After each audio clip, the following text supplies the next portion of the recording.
All right, welcome and everyone. Thank you for tuning in to Angie's Answers this week. Today is May 3rd, and we will be going over some of the hot topics in higher education news this week, as well as some tips for the week for students by grade year. And then finally, we'll be able to open the floor to your specific questions, whether they relate to these topics today or not. You've got questions regardless, and we would like to be able to take the time to go through some of those. I'm joined today by Hale consultant Paul Stock. Say hello, Paul, if you can. Hi, everyone. So if I don't have the answers, he certainly will. And so without further ado, let's do a quick review of the hot topics in higher education news from this week. You know, I think some of the Ivy League schools this week published their admit rates for this last class. And in the Harvard Crimson, they noted that they had an increase in their admit rates, not just at Harvard, but at Dartmouth, Yale, and University of Pennsylvania. This was the first year in several years that they were able to increase their admit rates. Only Princeton and Brown actually had a decrease in their admit rates. Now, before we all get too excited about, increased admission rates to Ivy League universities, we're talking about a sliver of a percentage point, but still, any hope is hope, right? And when we look at Ivy League admission trends, it's reasonable to ask, well, how might this look for other universities? And many of the other articles in higher education, like the Chronicle of Higher Education and Inside Higher Ed, we're seeing conversations between universities about how colleges and universities might manage their risk for the next years. And this, of course, has direct relation to the students who are our juniors getting ready to go into application season, some of our seniors who are on wait lists for dream schools, etc. So let's take a look at this. One of the things that I often say a little bit ad nauseum sometimes to students and families is that, please remember, admissions offices are business offices, and they make business decisions. And so when they're talking about the number of students that they admit, they really need, what they're trying to do is manage the risks to their yield, which is the number of students who accept their offer of admission and enroll. And they're also trying to manage risks to their net tuition revenue, because universities are nonprofit organizations, and they require student revenue to actually go about the business of educating students. And so how might universities manage the risk to their yield and revenue? For the hyper-selective universities that we were just talking about, you will see and likely see slightly higher admission rates, probably for the next few years. And you'll also see somewhat longer wait lists for these universities, which, the wait list can be an agonizing experience for some students. But, in a longer wait list situation with more volatile, yield predictions, universities could be going deeper into their wait lists and offering opportunities for more students. Now, for the less hyperselective, and by hyperselective, I mean universities that accept less than 10% of their applicant pool. So how might other top colleges respond? And this triangle represents something that, those in admissions officers know really well. And it's kind of like the things that we all wish for as admissions officers. We want high academic profiles of students. In the bottom corner with the number sign, it's not a hashtag, in this situation, we are looking at just the volume of applications, the pure numbers. And then on the right bottom, the dollar sign represents the net tuition revenue. And these tend to be the core three priorities universities are managing in their admissions decisions, as far as the numbers of students that they admit, et cetera. But the funny thing about this triangle of priorities is that as an admissions office, you can only keep two. So it's a game of would you rather every year. And you keep two and you use the other one as leverage. So for example, if you were interested in increasing both the academic profile and of your incoming class and the number of applications you receive, because that inches up your selectivity, you would actually have to use your financial resources as leverage to attract both the talent and the high numbers. And that's where you see steep merit scholarships come into play for universities who are focusing on the academic profile and the pure numbers of applications. And vice versa, if a university is interested in increasing the profile, but also increasing their revenue, they know that they're going to be sacrificing the pure volume of applications in order to make that happen. But in the current situation with universities and their highly sophisticated predictive models that are based on 8 to 10 years of data trends that lets them know to the number exactly how many offers they can extend, these predictive models have pretty much gone out the window. And so they're going to have to rely on old school enrollment management technique, which keeps the core focus on the high volume of number of applications and their net tuition revenue so that they can ensure that they're able to keep operations going for a year. And what that means is they will likely need to leverage or make sacrifices in the academic profile of some of the students they admit.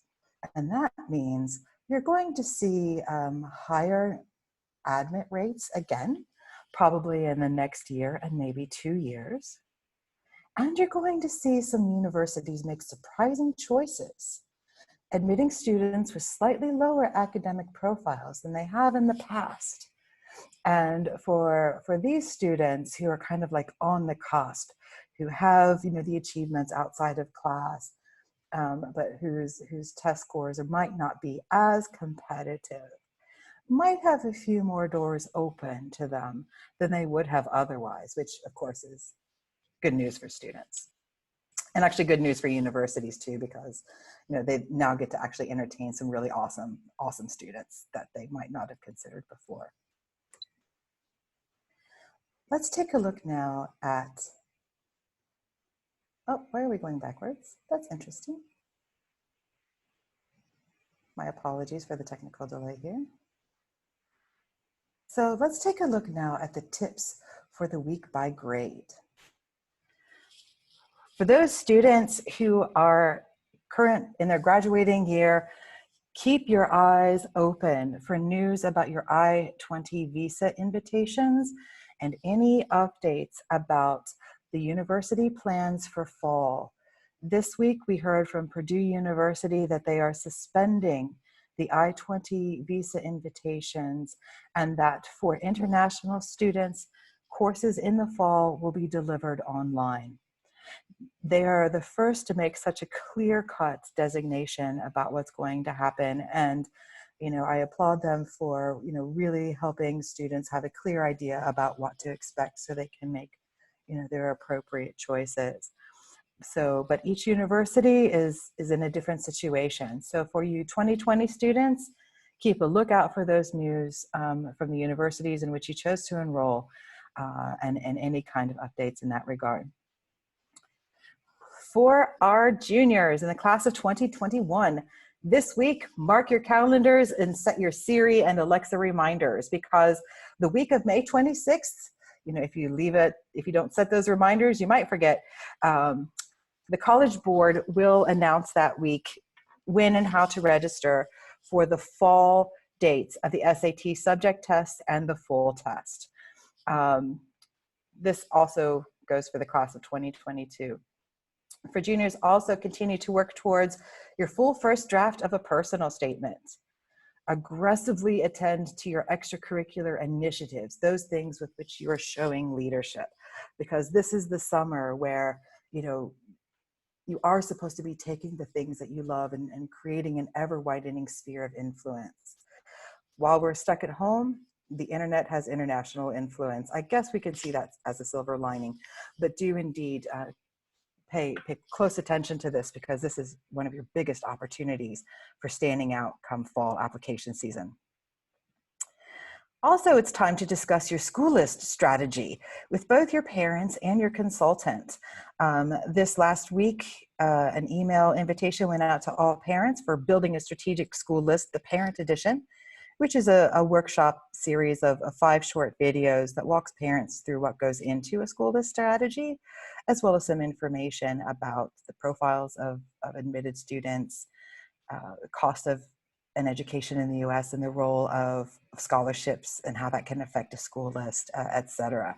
So it's time to begin having these serious conversations and discussing this strategy with your consultant. For students who are in grade 10, 9, 8, and 7 that we get to work with, this week for the class of 2022, also mark your calendars for the May 6th and register for your first and second SAT exams. The extracurricular theme for you is, focus and skill. Assess your activity's health and some of the challenges that you're facing, and discuss them openly with your consultants. And also initiate the college list conversation with your family and consultant, because it's not too early to begin researching for real. And for our grade 9, 8, and 7 students, it's really about keeping focused on building your habits, looking at summer, developing your reading plan and your log of vocabulary and sticking to it. Your extracurricular theme is exploration. And ask yourself, are you exploring enough? Are you remaining involved in those things that you really enjoy and the things that you want to experience outside of class? And also, it's a wonderful time to practice reflective writing with your consultant. And that's it for some of the tips for students and parents. Again, just to remind you, if you are the parent of a student in the class of 2021 or 2022, you would have received an invitation with links to Building a Strategic School List. It is online and it has been emailed out. So if you have not received those links, or if you're just interested in would like to see it for a student in any class, or if you're a guest to Hale, please do contact our office and we can get you a link to view the material, because information is always power. So these are the tips and the top news for the week by grade. Paul, do you have anything that you want to chime in as far as like tips, tricks, or hot news that you've read in higher education this week? No, I mean, you covered some very interesting topics. I think, just because we're in such an uncertain time whenever it comes to admissions, like you said, a lot of the predictive models that are used by universities, a lot of the sort of conventionalities of this industry are kind of being thrown out the window. So it'll be really interesting, I think. We're going into a time of uncertainty, but also a lot of excitement and opportunity in some different ways. So I think it's, I don't have anything specific that I think I can necessarily add, but I do think there's a lot to sort of be, this is an interesting time that we're going into when it comes to this industry. Yeah, definitely. And when I think about my times on the other side of the desk, it might take a little bit longer to get responses back, because they will be genuinely making truly holistic decisions, which can only benefit a student at the end of the day. Exactly. And this might be, you mentioned Purdue, for example, being kind of one of the first universities to give a sort of concrete announcement with regards to what they're doing with this upcoming fall semester. Yes. Do you have any idea, do you have any idea of any the general trend that perhaps other universities are leaning towards, or kind of the chatter that's been online? Um, Yes, yes. There's a really wonderful article in the New York Times about this, where universities kind of chimed in with their incredibly varying thoughts on the process. And I think so many of them have got plans A, B, C, D, E, and F running simultaneously to be as flexible and fast as possible. Because, we know that Harvard has declared school will happen in the fall. They will not be postponing education. As some universities said, they won't even begin operations either online or in person until winter as an option. But Harvard said, no, that is not an option. Learning and scholarship will continue in some format in the fall. So that's one of the conversations. Other universities like, pardon me, my alma mater, Beloit, is actually kind of working out a new calendar.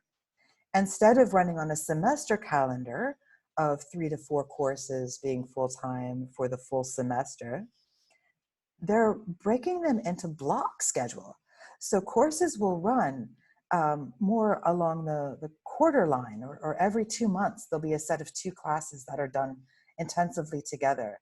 And this way that, as soon as any, you know, as soon as safety is deemed possible and they can reopen the doors and invite students to campus, there won't be any kind of significant delay of months for that process.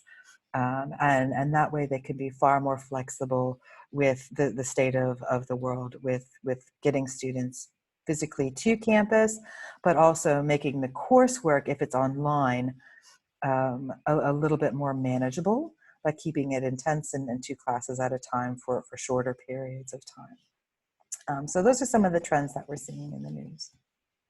Great. And now it's time for listener questions. If you do have any questions, please go to the Q&A section in the webinar and feel free to type those in, and Paul and I will be happy to answer them. But in the meantime, Paul, have you read anything as well? Or yeah, I think my experience has been kind of similar to yours. It seems like everything is sort of on ice. Everyone is kind of giving these, very general sorts of answers. Even Harvard saying something like education will continue in the fall is, obviously, purposely vague, because that can mean any number of different things. But I think, it's just the situation is developing at such a rapid sort of pace that, it's impossible for us to say with any real certainty right now what's going to happen. And I think, universities are in the exact same position. It's good that, Purdue, for example, is giving a clear-cut sort of answer so that there's at least clarity especially with regards to international students. So that's a positive, I think. But I think everyone is just a bit afraid to commit to a full decision right now, just because we still have a couple months before yeah, before the that's semester would true. actually start. And I have to say, I give kudos to Purdue for making a hard but clear decision, For sure. and allowing their community members something that they can hold on to. All right, so we have a question from one of our attendees. Pardon me, I need to cough. It says, my daughter will be applying for fall 2021. Ooh, it's already heating up, right? And it says, should we go ahead with IELTS indicator test or wait for the original IELTS? That's actually a good question that I'm not sure I have an answer to, because we usually work with students who are taking the TOEFL exam, and universities who accept the IELTS, or students who take the IELTS, tend to be both applying to UK and US universities at the same time. It's a little bit more flexible in that regard. I think at this point, the IELTS is offering this indicator test as a stopgap. And so it's not going to hurt to actually have an indicator test on file. And it can also act as a detector for any kind of early snafus. should you need to do a little bit more preparation for a section of the original IELTS once those become available for students to take, hopefully in the fall. Paul, do you have any thoughts on this one for our attendee? Yeah, I mean, it certainly wouldn't hurt to take it. And, you know, I wouldn't be surprised if, you know, universities start becoming a bit more flexible when it comes to their English language requirements for test takers and applicants as well. So honestly, you never know what that sort of score could be useful for. Um, so I agree. I don't think it hurts to take it. Um, I think it's offered weekly, I want to say. Yeah, yeah, Um, in that regard. I yeah. think my only thought, and it's something that I'll need to follow up with our colleagues at Carfax, is if it would be sufficient for students who eventually choose to attend a UK university, if it would be sufficient for visa purposes, because IELTS is required for the UK visa, and so that's kind of like where I'm hesitating about the original IELTS. But I can actually follow up on that question with our colleagues at Carfax and give the answer. And Angie's answer is next week. I'm going to write that down to do that. Any other questions? Great. All right. Well, thank you all for tuning in to Angie's Answers today. We have about 4 minutes left of our allotted time, but I think, you know, at this point in time, if no one else has any, oh, here we go. Any other questions? Nope. That's it. As far as the questions in our Q&A board for now. Paul, do you have anything else before we close up shop and I chase down information on the original IELTS versus the indicator tests? No, I don't think so. But thank you for your expertise as always. Great. You know, this is you know, it's an uncertain time. But yeah, I Yeah, think the answers, you know, in coming weeks will become a bit clearer as to what's happening the next semester and what 2021 students can do to make sure that they have all the requirements checked and everything. absolutely. So And everyone just keep your ear to the ground with regards to, you know, if you've already committed to a university, or, you know, if you're planning to take standardized tests, just, you know, make sure you're staying attuned to the news, because I think we'll see a lot more information coming out in coming weeks. great.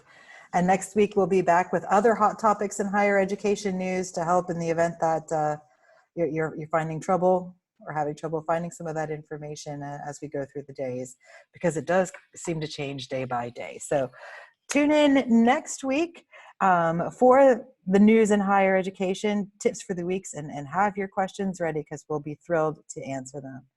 Thank you all so much for tuning in, and we look forward to seeing you very soon. Thank you, Everyone everyone. have a good day. Okay, thanks. Bye-bye. Bye.